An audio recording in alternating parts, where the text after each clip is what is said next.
The phone rings. It's a tip from a trusted source. There's a North Korean refugee in China ready to make the dangerous journey to freedom.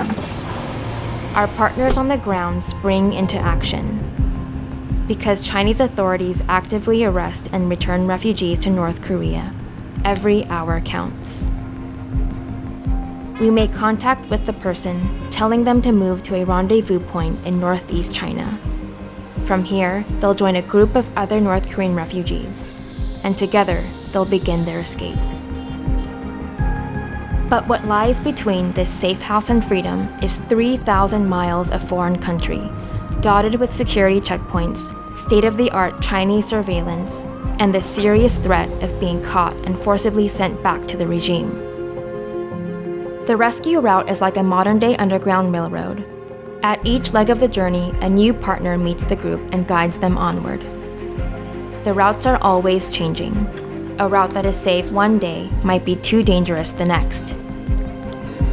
The group constantly switches between trains, buses, cars, boats, and even walking on foot. They don't stop to eat. It's too dangerous to be in one place for too long. The most tense moment is usually at the southern Chinese border.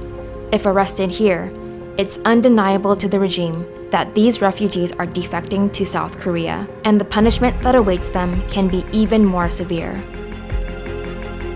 But if they do make it across, they're just hours away from safety. Link's partner waits for the cover of darkness and moves the group close to the border. Darkness falls, and the refugees make their move.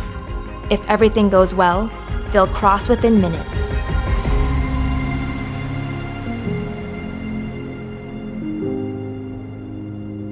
The group safely crosses and the most pressing danger has passed. But even though they're out of the immediate reach of the Chinese authorities, the journey is far from over. Between them and their final destination is some of the world's most inhospitable jungle. The refugees trek through wilderness and climb miles of steep mountain terrain. After hours of mosquitos, scorching heat, and suffocating humidity, the group emerges from the jungle.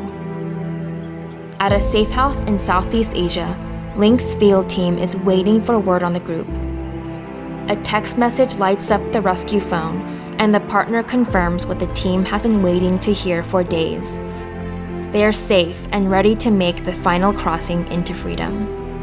Link's field team is ready.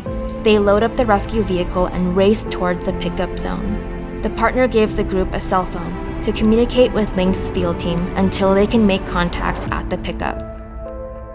The refugees describe what they see around them as the team tries to narrow in on their location. The rescue vehicle careens around a corner and the group is in the distance. The field team swings open the door and pulls everyone into the vehicle.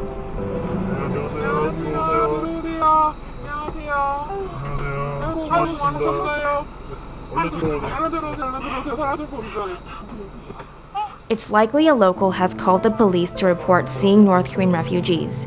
They must leave the area as quickly as possible. The group races away from the pickup zone and it starts to sink in. They are finally free for the first time in their lives. Some refugees are overwhelmed with emotion. The tears mix with the sweat and caked mud on their cheeks.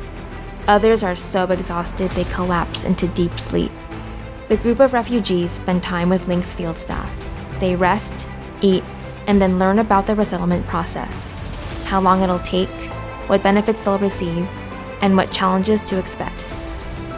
Finally, the group is ready to begin the last leg of their journey to South Korea or the United States. Before they leave, the field staff light candles on a cake and the whole group celebrates their newfound freedom. They have traveled the distance of New York to Los Angeles, avoiding authorities, trusting strangers, and moving towards the unknown. And while these refugees have reached freedom, there's another group in Northeast China just beginning.